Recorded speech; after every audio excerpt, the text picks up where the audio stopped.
Seguimos aquí en el estilo Juliana y ya vamos a conversar con Julio Corcuera sobre este tema que realmente nos tiene a todos preocupados, porque si bien digamos la magnitud del problema ha hecho que esta noticia trascienda y de la que se está hablando en todo el mundo, es algo que ha venido sucediendo de manera sistemática en México, y por las características de este último crimen, muchos comparan esta situación con lo vivido aquí en el Perú cuando secuestraron, mataron y escondieron los restos, los cadáveres, ¿se acuerdan ustedes?, de 9 estudiantes y un profesor de la Universidad La Cantuta.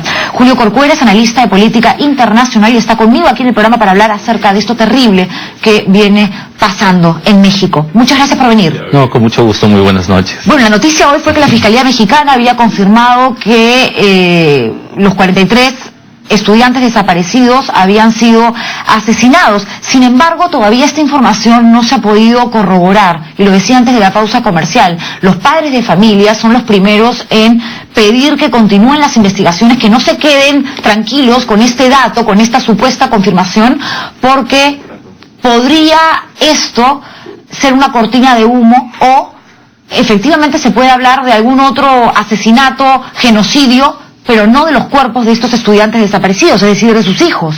Sí, efectivamente, algunos de estos padres han manifestado que hasta que no existe una prueba contundente de parte de los peritos que fehacientemente demuestre que son sus hijos, ellos van a albergar la esperanza. Es natural, siendo padres, que esperen que esto sea un error, pero al mismo tiempo, de un lado, que la Procuraduría, en este caso, haga una declaración, el Procurador General, de esa naturaleza, solamente por leves indicios o por no tener certeza, sería políticamente de parte de él una patinada bastante grande.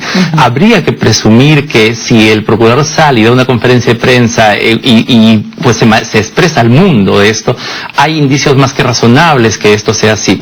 Respecto a la tesis de la cortina de humo, hace unas semanas se encontraron fosas. A una semana justamente de la desaparición. Una semana, sí, con 30 cadáveres que también podrían haber servido como cortina de humo. Quiero decir, si la tesis es inflar o tratar de presentar una cortina de humo, podrían haberse hecho esta cortina de humo en 2 tiempos, o la anterior, o viene otra, es decir, esa es la parte que no encaja.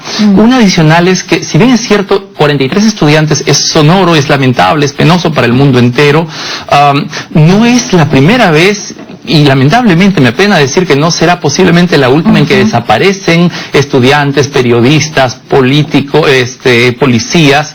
Lo que pasa es que la magnitud hace que esto sea noticioso, pero si no es igual, en el caso particular ya han desaparecido estudiantes. Y hay un contexto que se pierde. Este contexto tiene que ver con esta unión, esta colusión entre el narcotráfico y grupos paramilitares. Es una situación bastante más compleja. Cuando miramos nosotros un problema, a veces nos gana y miramos el árbol y no miramos el bosque.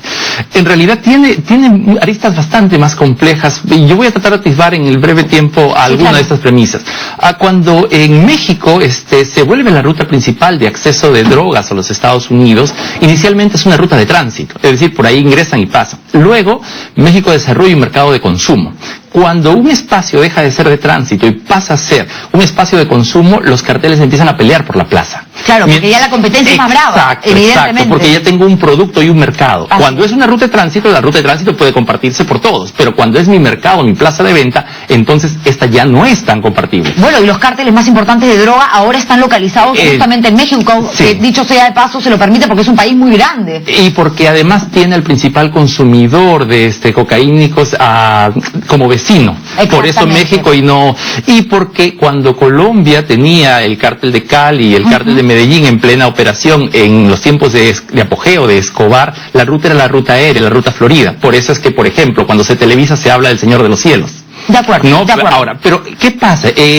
Cuando cae el PRI y ingresa el gobierno de Vicente Fox, hay una alteración en el sistema de partido único mexicano, en esta dictadura perfecta, y empieza a haber purga en el ejército. En ese momento hay un narcotraficante cuyo nombre es Osiel Cárdenas Guillén, que era parte del cártel del Golfo.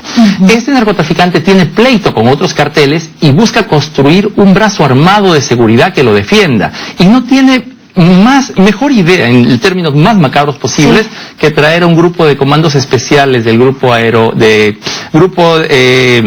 de fuerzas especiales mexicanos y integrarlos como su seguridad.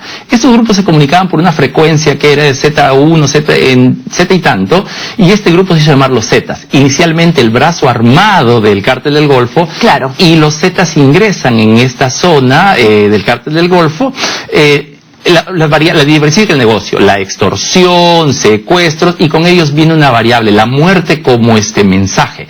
Aparecen los ensabanados, los decapitados. Si usted observa y ve un asesinato, regularmente el asesino desaparece el cadáver y no quiere dejar huella.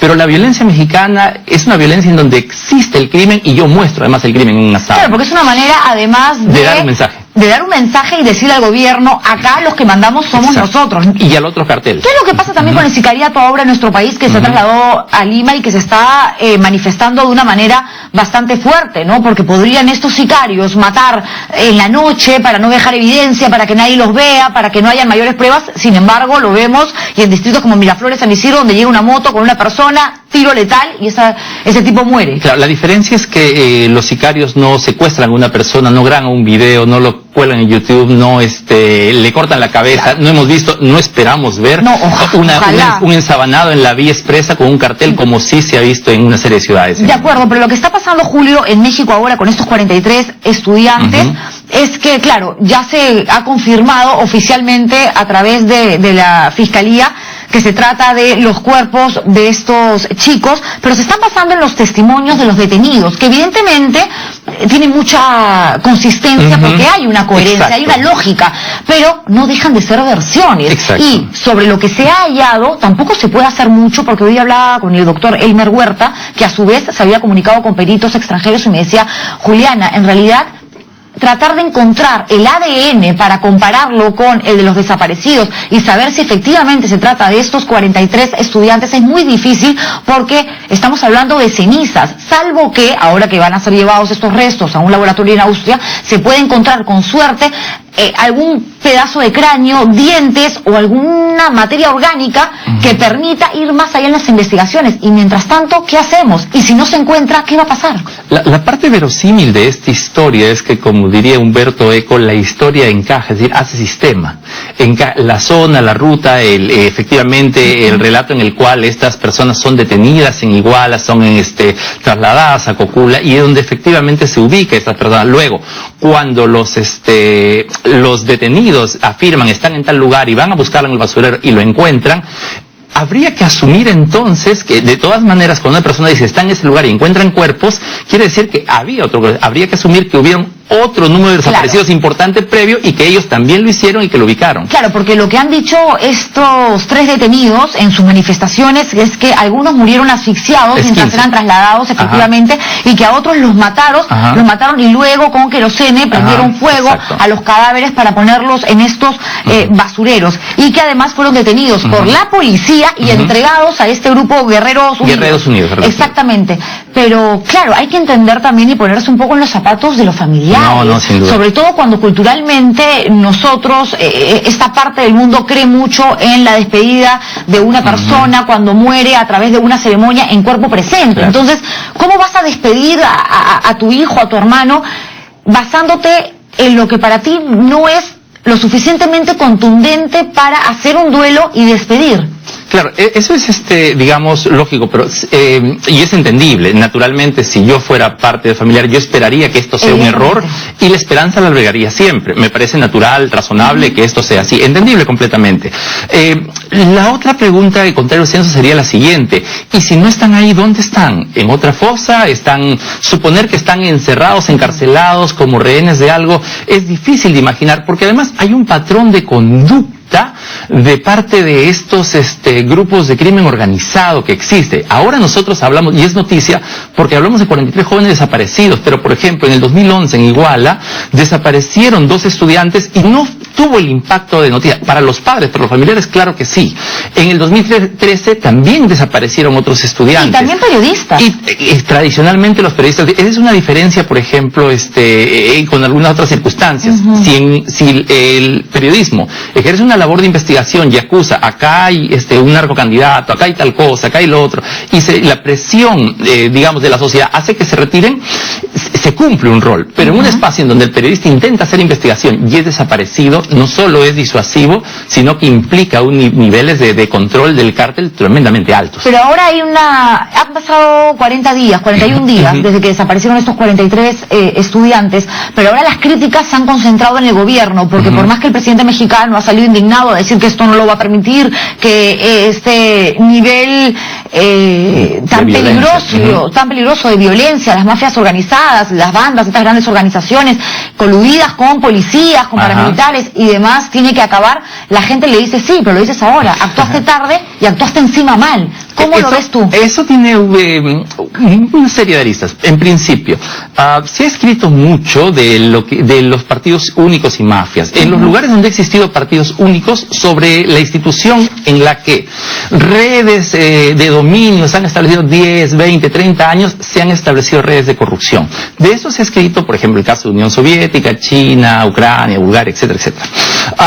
Pero uno olvida que México pasó por 70 años de un partido único, no con las circunstancias propias de los países mencionados, pero que tienen situaciones similares. Es decir, sobre ese dominio se han construido redes de corrupción, en opinión de una serie de académicos. Alrededor de eso también se debe agregar que este espiral de violencia tan alta no es de ahora, no es del mes pasado, no es del año pasado. Esto es lamentable, pero el número de desaparecidos y el número de asesinatos tan altos viene desde que se inicia la guerra contra la droga desde el 2006. Pero antes de eso hubo violencia. En el año 94, Luis Donaldo Colosio, el candidato presidencial que iba puntero, fue asesinado a pocas semanas de llevarse a cabo las elecciones, presumiblemente por personas cercanas a sus partidarios, dicen algunos, otros por carteles que no querían un moralizador y por diferentes cosas, pero la violencia en estas circunstancias no es de ahora. ¿Y qué tanto encuentras tú de similitud entre lo que ha sucedido ahora y viene pasando en México con el caso de los 9 estudiantes y el profesor de la Cantuta? Porque hay cosas que son muy parecidas, ¿no? Sí, ahí quisiera agregar algo respecto al tema de Peña Nieto. La crítica que se hace a Peña Nieto pasa por lo siguiente. El alcalde Abarca y el gobernador de esta zona pertenecen al PRD, al Partido Revolución Democrática, de izquierda, el de López Obrador. Claro.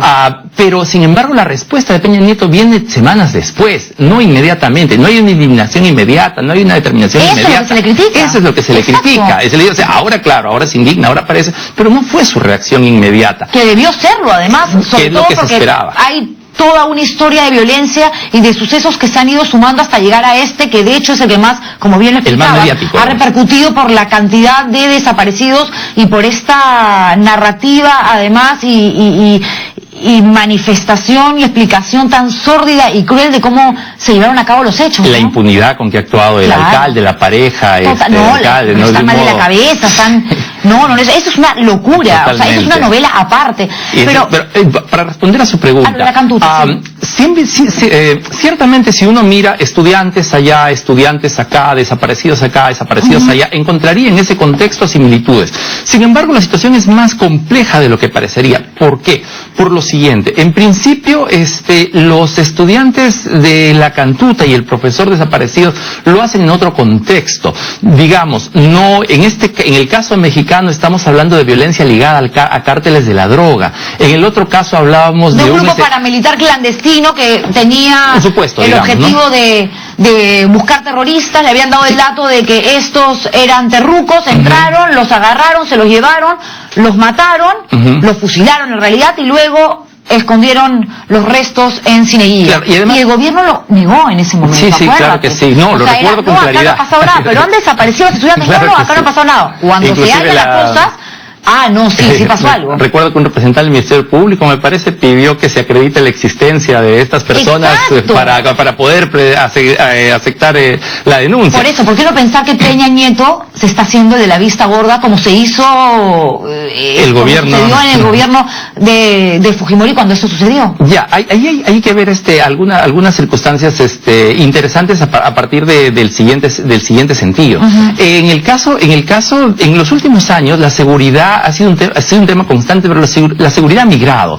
En los años 80, 70, la seguridad está enfocada en términos de seguridad del Estado. Quiero decir, Sendero Luminoso, MRTA tenían una agenda de apoderarse del Estado, de iniciar lucha armada, mientras que los carteles no tienen esa agenda. Es decir, la seguridad ha migrado de seguridad del Estado a seguridad ciudadana. Cuando un candidato, un narcocandidato se apodera de una alcaldía mexicana, como es el caso de este señor Abarca y su esposa, es más probable que su intención sea lavar dinero que apoderarse del presupuesto público. No digo que no lo haga, pero necesitan el poder. Exacto, para asegurar rutas de tránsito, para asegurar lavado de activos, para asegurar control político, para asegurar otras cosas y demás. Otra cosa es, en el caso peruano, es un grupo paramilitar el que ingresa a buscar a los estudiantes a la sede universitaria. En este caso son estudiantes que salen a protestar contra el gobierno, digamos, local de este personaje, que además estaba en un meeting en la ciudad de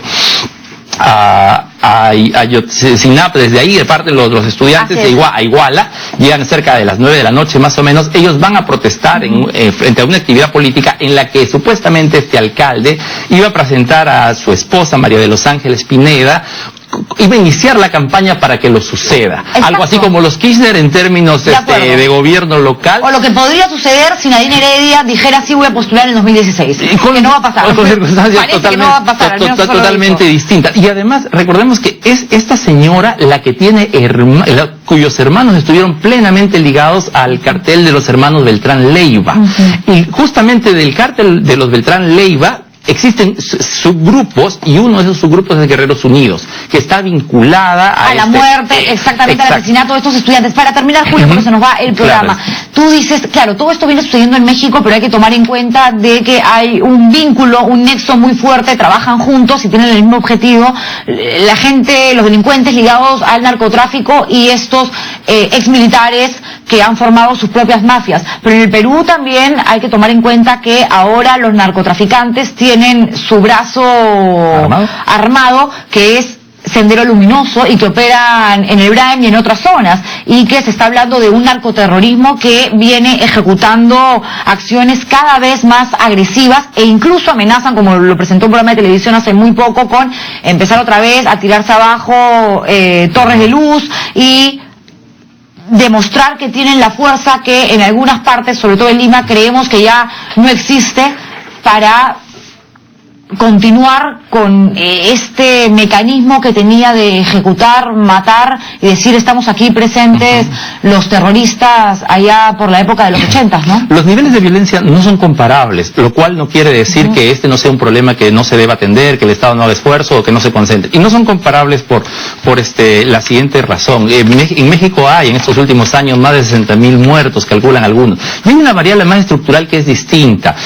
Según informes de Gola, el 70% de armas incautadas a los carteles mexicanos son producidas en los Estados Unidos, que dota de estas armas, que constituye como mercado, y pues que requiere la atención del caso. Si bien es cierto que es un problema, nosotros no tenemos, y esperamos no tener, y confiamos que eso no ocurra, la cantidad de desaparecidos ni las noticias trágicas. Como le digo, no hay un solo ensabanado, no hay cabezas rodando por alguna de las avenidas de Lima. Uy, ojalá que no y nadie espera que eso ocurra. Pero para eso hay que tomar medidas preventivas. Sin duda, eso es sumamente importante. Gracias, Julio, por haber venido. Es la primera vez que te entrevisto, pero realmente ha sido súper dinámico, didáctico y además con muchísimo conocimiento. Se va a volver caserito, ¿eh? Muchísimas gracias. Y gracias a ustedes, pero antes de irnos, vamos con el resumen.